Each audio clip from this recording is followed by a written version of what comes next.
Muito boa noite a todos. Boa noite. Boa noite. O meu nome é Dulcineia Sousa, eu sou a vice-presidente e presidente em exercício da Associação Cabo-Verdiana de Lisboa. Foi com grande alegria e com grande satisfação que recebemos o contacto do Movimento Lusófono Internacional para realizar este evento de apresentação desta obra sobre Eugénio Tavares. Agradecemos imenso terem escolhido, mais uma vez, terem escolhido a nossa casa para fazer esta apresentação. Trata-se de um ato de confiança renovado que muito nos honra e que muito nos alegra também. Queria também agradecer a presença da plateia. Temos uma sala muito bem composta, excedeu completamente as minhas expectativas. Fico muito contente por ter aqui uma comunidade bravense muito bem representada. Muito obrigada a vocês em particular por estarem aqui e a todos os outros, todos os amigos. Temos aqui pessoas de várias nacionalidades presentes nesta sala e é sempre bom ver que toda a gente se interessa por estas temáticas tão importantes como a literatura, como a cultura, principalmente estando num fim de semana em que muita gente tem os seus afazeres, mas mesmo assim tiraram do vosso tempo para estar aqui. Muito obrigada, sim. Passo a apresentar a mesa. Aqui do meu lado direito tenho o Sr. Renato Epifânio e do meu lado esquerdo tenho o Jorge Rodrigues, que são quem vai fazer então a apresentação da obra, e sem mais delongas, peço então ao Sr. Renato Epifânio que faça uso da palavra e que dê então início aos trabalhos. Obrigado.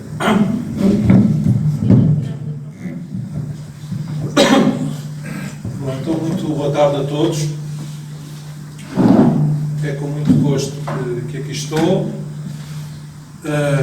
Não é de resto a primeira vez. O MIL, aqui eu presido, o Movimento Internacional Lusófono, e que existe formalmente desde 2010. Enfim, o MIL começou a germinar informalmente uns anos antes, ainda em 2006, por ocasião dos 100 anos do nascimento de Agostinho da Silva, mas tendo nós uma atividade cívica, no sentido mais largo do termo, o nosso trabalho é essencialmente no plano cultural.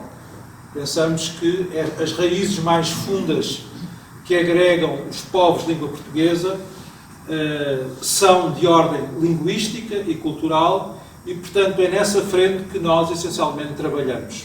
E, para além da revista, nós promovemos a edição de livros. Até que parece-nos um trabalho que hoje é particularmente pertinente.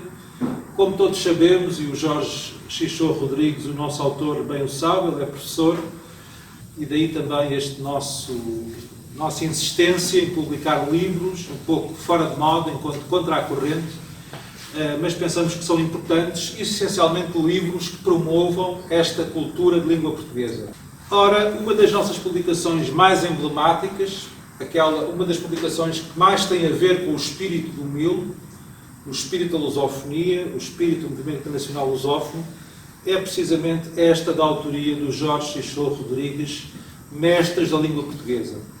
É uma coleção que agrega mais de 30 autores de referência da língua portuguesa, da cultura de língua portuguesa, da cultura lusófona, em que falaremos sobre Eugénio Tavares. É uma visão da lusofonia que não está circunscrita a Portugal. E é isso que temos feito. Essa coleção, entretanto, desenvolveu-se e é com muito gosto que eu aqui estou e, sobretudo, considero esta coleção uma coleção de grande valia, de grande mérito cultural. E, portanto, enquanto Presidente do MIL, é para nós uma honra associar o nome do MIL a esta coleção e a esta obra do Jorge Xixô Rodrigues, a quem passarei então a palavra, agradecendo a vossa atenção. Boa noite. Obrigado a todos por terem vindo até aqui. Temos uma assistência realmente bastante numerosa, muito simpática, neste final de tarde de um sábado, fim de semana, mas vieram assistir a esta pequena apresentação sobre o príncipe dos poetas de Cabo Verde, que é Eugénio Tavares.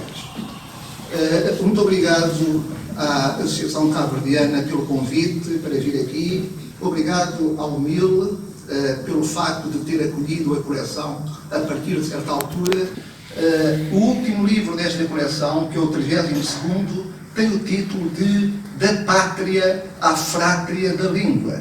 Pátria porque, segundo Fernando Pessoa, o português, a língua portuguesa é a nossa pátria. Mas, mais do que uma pátria, nós queremos acreditar, também de acordo com o espírito de Agostinho da Silva, de quem falou ainda agora, do Renato Epifânio, que somos também uma fraternidade.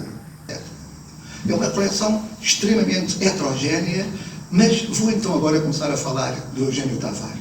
Agora, o Eugênio Tavares chegou até mim através de uma pessoa minha amiga que sabia que eu estava a escrever uma coleção e perguntou-me: porquê é que tu não escreves sobre o Eugênio Tavares?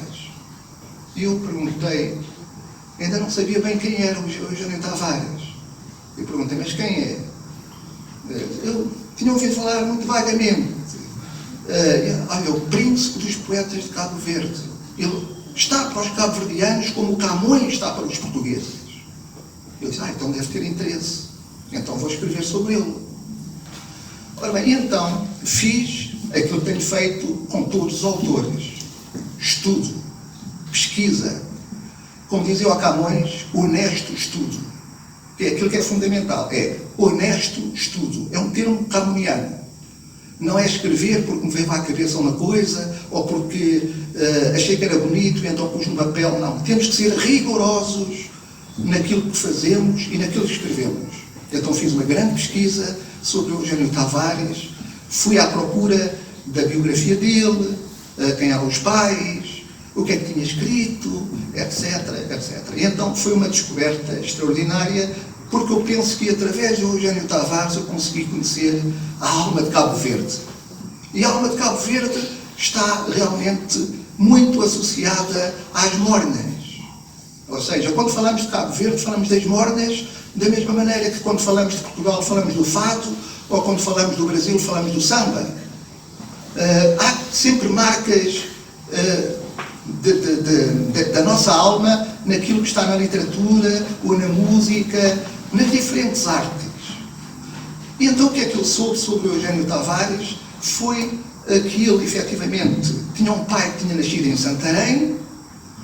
O pai esteve na Guiné, em atos administrativos. A mãe, também de origem europeia, era uma mãe que estava muito longe. E ele foi adotado em Cabo Verde por uma baguinha, que para ele foi a mãe adotiva, e a quem ele dedicou o primeiro poema. Ele nasceu na ilha de Brava, já Brava, nasceu na ilha de... e, em particular, numa cidade que curiosamente está associada a Portugal, que é Nova Sintra. Ou seja, era tão parecida com Sintra que efetivamente passou a chamar-se Nova Sintra. Estão a ver a ligação. Este Eugênio Tavares nasceu de uma família privilegiada, de origem europeia, mas que era puramente africano. Puramente africano. E de tal maneira que reivindicava uma identidade do crioulo. Ele não aceitava que o povo de Cabo Verde fosse subalternizado em relação ao povo do colonizador, que era o português. E ele achava que, efetivamente, o crioulo tinha que ser dignificado. E o povo de Cabo Verde tinha direito a reivindicar a sua alma e a sua identidade. E estamos a falar de um poeta que viveu, que nasceu em 1867 e que morreu em 1930. Portanto, muito antes de se falar na descolonização, muito antes de se falar nessas coisas que vieram depois, ele já reivindicava que Cabo Verde era para os cabo-verdianos e que eles tinham direito à sua língua, que é o crioulo, e tinham direito à sua identidade, sendo ele de origem privilegiada. Ora, o Eugênio Tavares não frequentou um liceu, o mais importante liceu, lá da ilha dele, mas foi um autodidata. Ele estava rodeado de pessoas que gostavam de cultura, gostavam de livros. Ele próprio começou a gostar muito de livros. gostava muito de Camões, era um apaixonado por Camões, era um apaixonado por autores de língua portuguesa de Portugal, e, portanto, ele fez esta ponte entre a cultura cabo-verdiana e a cultura portuguesa. Ele teve, portanto, isto é um tópico de que eu falei, que efetivamente são as origens dele, as raízes bem cabo-verdianas, apesar da ascendência europeia, não é? Mas ele nasceu em Cabo Verde. Ora bem, ele é uma figura extremamente ligada à liberdade, à democracia, quando não se falava ainda em democracia como se fala hoje, era diferente, não é? Era um homem ligado às ideias liberais, digamos, que ele era completamente contra o obscurantismo, a ignorância, era completamente contra o domínio de pessoas sobre pessoas, e é nesse sentido que o Eugênio Tavares é um homem da liberdade. É um homem da liberdade nesse sentido. E começa a ter problemas com o regime e com os colonizadores e vê-se obrigado também a emigrar para os Estados Unidos. E só voltou dos Estados Unidos em 1910, quando a República foi implantada em Portugal. E nessa altura ele retornou a Cabo Verde, onde tinha alguns problemas com a justiça. Acusavam-no de alguns atos ilícitos que depois provou-se que não eram verdadeiros. Houve uma certa perseguição contra ele, mas mais tarde ele foi ilibado em tribunal, em Cabo Verde. Ele foi recebedor da fazenda, portanto tinha um trabalho administrativo, esteve na ilha esteve no Mindelo, na praia, portanto ele viajou também dentro de Cabo Verde, falava línguas, era um homem extremamente culto e a alma dele era perfeitamente crioula. Isto acontece um pouco no Brasil. Os brasileiros, embora muitos deles sejam de origem europeia, e vais olhar para eles, têm dentro deles uma alma africana. Quem esteve no Brasil sabe que o Brasil é uma grande mistura e Cabo Verde, de certa maneira, é um pouco como o Brasil, ou seja, são povos misturados, não é? E isso aflora bastante a pele desses povos, ou seja, são povos que têm um pouco de Europa, um pouco de África e que tanto o brasileiro como o cabo-verdiano, não é? Embora com as suas diferenças evidentes, não é? Com as suas diferenças evidentes. Uma preocupação muito grande do Eugênio Tavares era elevar o nível educacional do povo. Esta era uma enorme preocupação dele, que mostrava bem a grande superioridade de espírito que ele tinha. Ou seja, o povo devia ser educado, devia ler, devia ter sentido crítico para poder combater os poderosos, para poder combater aqueles que se serviam da iliteracia do povo para o dominar melhor. Portanto, estão a ver a atualidade do Eugênio Tavares numa época muito mais atrasada do que a nossa, não é? Muito mais adequada, mas era um homem que tinha espírito democrático e que tinha o espírito da liberdade e um admirador até dos Estados Unidos da América, que também são um arauto dos Estados Unidos da América, que são efetivamente um país onde a democracia é forte. Aliás, é uma das referências da democracia, que são os Estados Unidos, onde ele esteve como imigrante, mas imigrante privilegiado. E quando ele esteve nos Estados Unidos, onde escrevia, porque ele escrevia para jornais, escrevia para revistas, ele viu a diferença que havia entre ele, que era um imigrante privilegiado, e os imigrantes e cabo-verdianos que não tinham a mesma sorte que ele tinha. Ele sentiu na pele como é difícil ser imigrante. E isto é extremamente atual. Quando nós vemos na Europa, nos Estados Unidos, tantos imigrantes a sofrerem, a passarem mal, o Eugênio Tavares sentia solidariedade com esses imigrantes, porque ele via como eles sofriam nos Estados Unidos, tendo sido obrigados a emigrar, porque Cabo Verde não oferecia condições de vida. Era muito pobre Cabo Verde e eles eram obrigados a emigrar. Ainda hoje nós sabemos que Cabo Verde tem uma enorme diáspora Há muitos cabo-verdianos na Holanda, na Itália, em Portugal, nos Estados Unidos. Há mais cabo-verdianos fora de Cabo Verde do que dentro de Cabo Verde. Ora bem, e portanto, este Eugênio Tavares conhecia bem as dificuldades de viver fora do seu próprio país. Na altura não era país, era colónia de Portugal. Ora bem, além deste aspecto da imigração, que também faz parte bastante da obra de Eugênio Tavares, temos a saudade. A saudade que é efetivamente um sentimento que nós atribuímos aos portugueses, mas que existe também noutras culturas. O cabo-verdiano chama-lhe saudade. É a mesma saudade que têm os portugueses. É a mesma saudade que existia na Galiza, que muitos consideram irmã de Portugal, não é? Portanto, é esta saudade que é uma marca da nossa cultura de língua portuguesa. Outro aspecto fundamental, o mar. A nossa língua portuguesa está completamente ligada ao mar. Há um autor conhecido, que é o Virgílio Ferreira, penso que é o Virgílio Ferreira, que disse que da minha língua vê-se o mar. E efetivamente é impossível falar da língua portuguesa sem falar no mar. O mar com tudo o que ele implica. O mar é flexível, o mar faz-nos sonhar, o mar mostra-nos a distância. Portanto, não deve haver muitas culturas tão ligadas ao mar do que a nossa cultura de língua portuguesa. E, inclusivamente, a grande obra dos portugueses, que é os Lusíadas, é uma obra perfeitamente ligada ao mar, como nós sabemos. O Fernando Pessoa também, na mensagem, escreveu o mar português, por exemplo. Não é? Hoje nós não diríamos o mar português, diríamos o mar da língua portuguesa.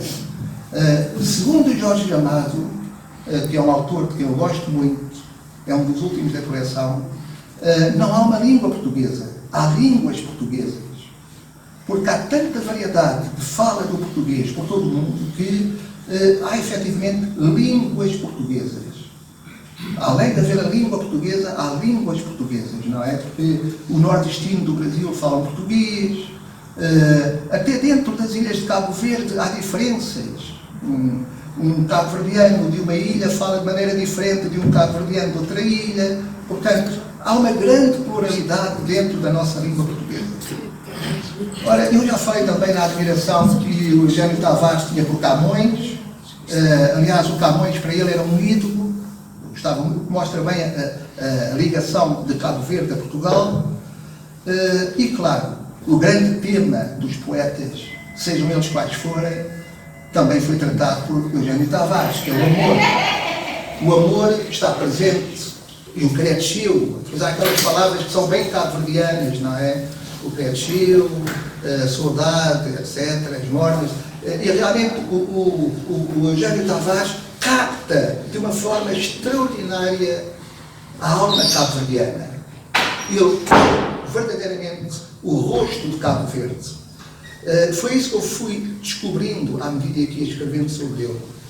Ele, efetivamente, conseguia captar a alma daquele povo de Cabo Verde, que é o povo crioulo de Cabo Verde. E porquê é que ele conseguia captar a alma do povo? Porque não era elitista. Embora ele conhecesse a elite de Cabo Verde, que são ilhas, que são 10 ilhas, se não me engano, embora ele conhecesse bem a elite de Cabo Verde com quem ele privava, com quem ele conversava, havia tertúlias, havia uma grande confraternização entre as pessoas cultas de Cabo Verde, ele estava perto do povo. Porque não poderia escrever mornas se não estivesse perto do povo. Ainda há pouco eu vinha no carro a ouvir rádio e havia pessoas que diziam: mas como é que, por exemplo, a Amália Rodrigues cantou o Camões? Porque o fado, em princípio, devia só ser cantado, não devia ser cantado para grandes poetas, mas realmente porque é que um fadista não havia de cantar um grande poeta como Camões? Ora, o Eugênio Tavares faz o mesmo em Cabo Verde, ele canta aquilo que vem do povo. Portanto, não há nenhuma, digamos que não há nenhum corte, nenhuma distância entre ele e o povo, de tal maneira que hoje em dia os cabo-verdianos conhecem o Eugénio Tavares, conhecem as músicas dele, dançam ao ritmo de Eugénio Tavares. Portanto, ele tinha que haver uma grande ligação ao povo, senão, evidentemente, o povo não ligava nenhuma às mornas dele, nem aos poemas dele.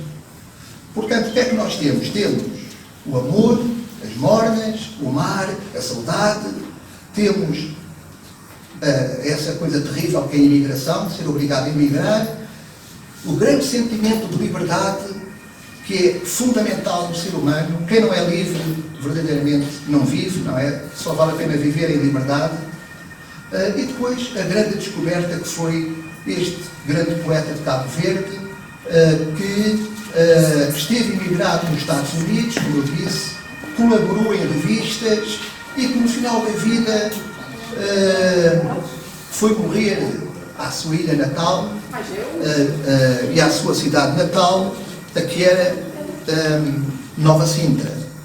Além do mais, o Eugénio Tavares acabou, no final da vida, a escrever para um jornal espírita, para o jornal do Espiritismo. Portanto, ele era um homem, embora fosse cristão, e a sua origem, a sua raiz fosse cristã, ele era cristão, mas era um cristão que não estava fechado a outras crenças. Por exemplo, ele escrevia para o jornal do Espiritismo. E era maçom, pronto. Era maçom, isto não tem problema nenhum, não era maçom. Efetivamente, aqui disseram-me que eu sabia que era, ia dizer, mas efetivamente ele era maçom. Ora bem, portanto, sobre o Eugénio Tavares, eu já disse o principal. Irei ler muito rapidamente dois poemas dele que estão ligados, um ao mar e o outro à terra onde ele nasceu, que foi na Brava, a Ilha da Brava. Então o poema da Ilha da Brava, eu vou lê-lo. Ó Brava amada, meu ninho em flor, ó pequenina e humilde Brava, coroada outrora de fogo e lava, hoje teu ninho é o nosso amor. Terra crioula, terra natal, tamanho e forma de um coração, que Deus te guarde de todo o mal, que em torno a ti o mal ruja em vão. Filha da lava e filha do mar, que a lava aquece e o mar rebeija, tua alma, ó brava, como que adeja, asa de sonho solto no ar. Nunca amainaste na tempestade as velas cândidas da clara esperança. Nunca deixaste de na bonança ser forte e doce como a saudade. Cá temos a saudade, cá temos o mar, cá temos os grandes temas de Eugénio Tavares.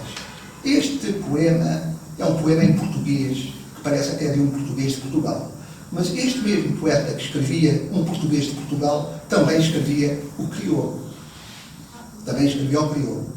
Mas temos também aqui um poema muito ligado ao mar, que é, isto é muito conhecido, toda a gente deve conhecer este poema.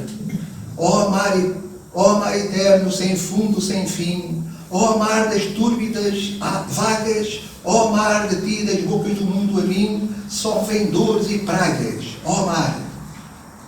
Que mal te fiz, ó mar, que ao ver-me pões-te a arfar, quebrando as ondas tuas, de encontro às rochas nuas. Suspende a zanga um momento e escuta a voz do meu sofrimento na luta, que o amor ascende em meu peito desfeito, de tanto amar e penar, ó mar. Ora, agora, já estou a terminar, penso que devem estar cansados. Vou ver se encontro aqui um poema em crioulo. Um telemóvel não tocou, portanto podes continuar. Só quando ouvires música é que... Há aqui um em crioulo que eu gosto muito, e como o livro não é muito grande, não deve ser difícil de encontrar.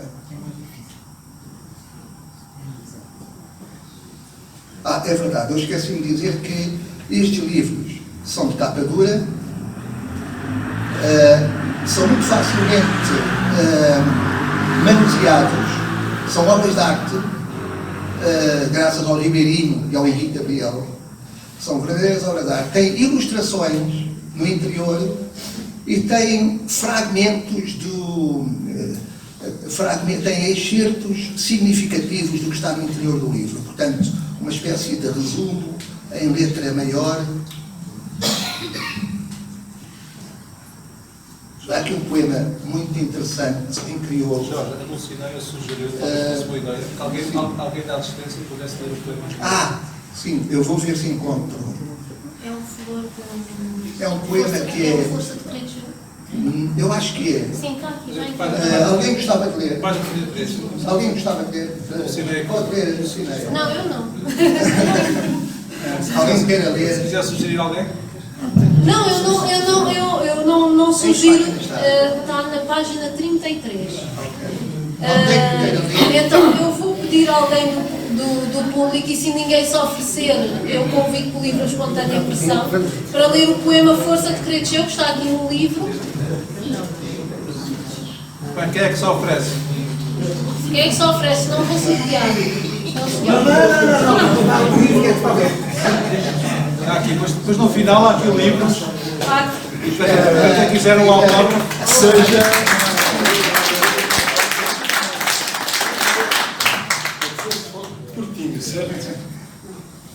Já devias saber esse cor. Aliás, acho Por que acaso não conheço. Então, é só essa em crioulo, sei? É só eu. Catenada nessa vida, mais grande que amor.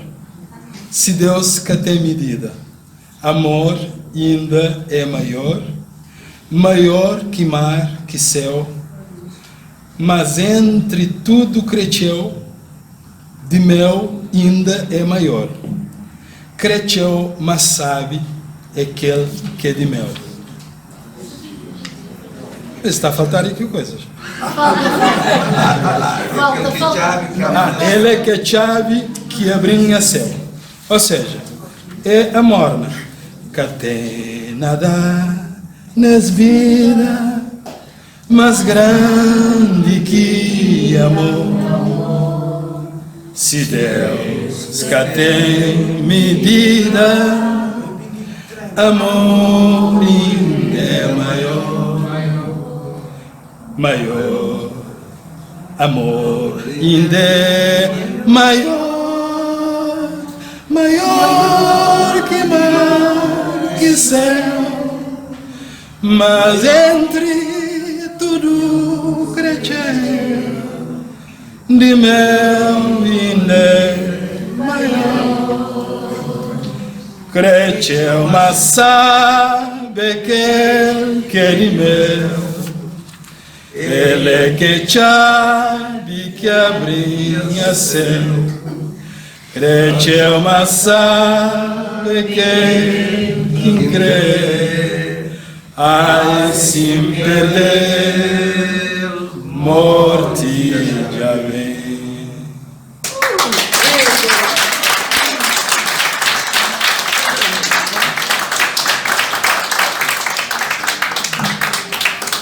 Vamos agradecer ao Sócrates por este momento tão bonito, não é? Em que ele assumiu a alma de Cabo Verde para ler um poema tão bonito. E realmente Sócrates é um nome extraordinário.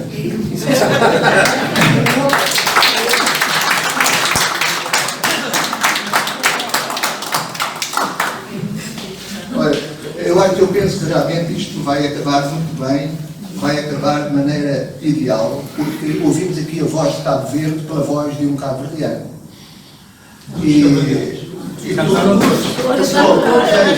Como disse o Sócrates, foi um coletivo a cantar, não foi um indivíduo só a cantar, foi um coletivo.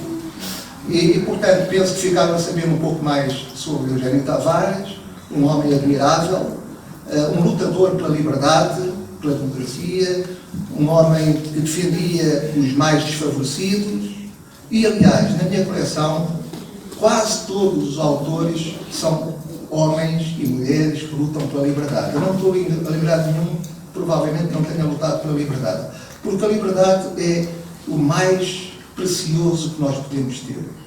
É a liberdade. E temos que defendê-la. E temos que defendê-la porque ela não é garantida.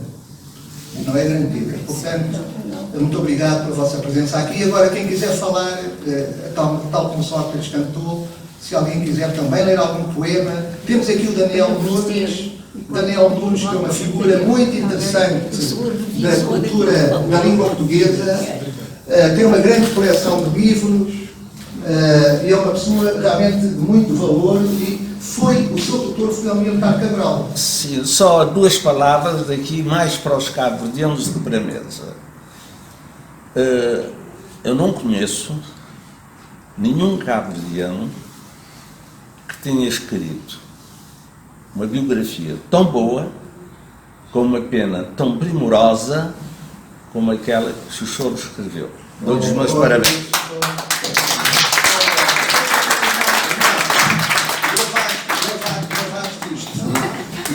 Gravaste.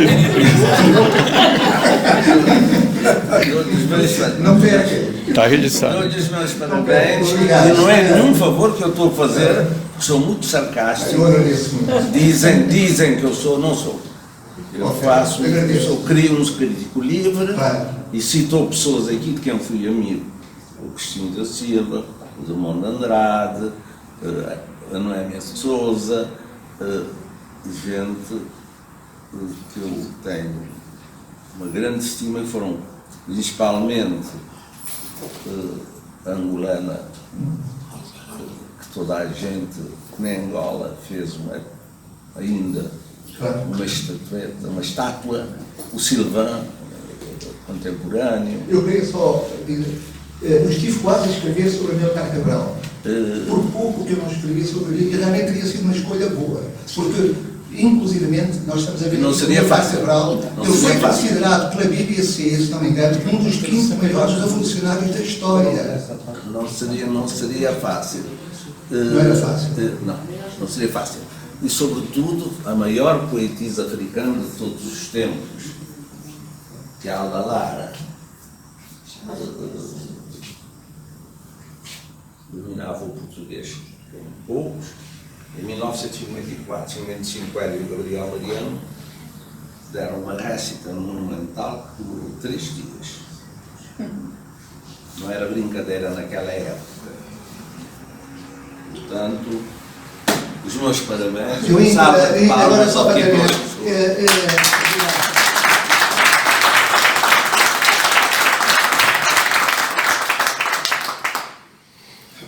Não sei se agora a Dulcineia quer tomar a palavra para encerrar a sessão. Não, mas Então, nós ainda não encerramos. ainda não encerramos. Bom, eu pensava que já era para encerrar. Não, Bom, é assim. não posso dar mais umas coisas, as pessoas estão bem. Sim, estão motivadas. Sim. Portanto, eu falei do Amílcar Cabral. É uma grande figura.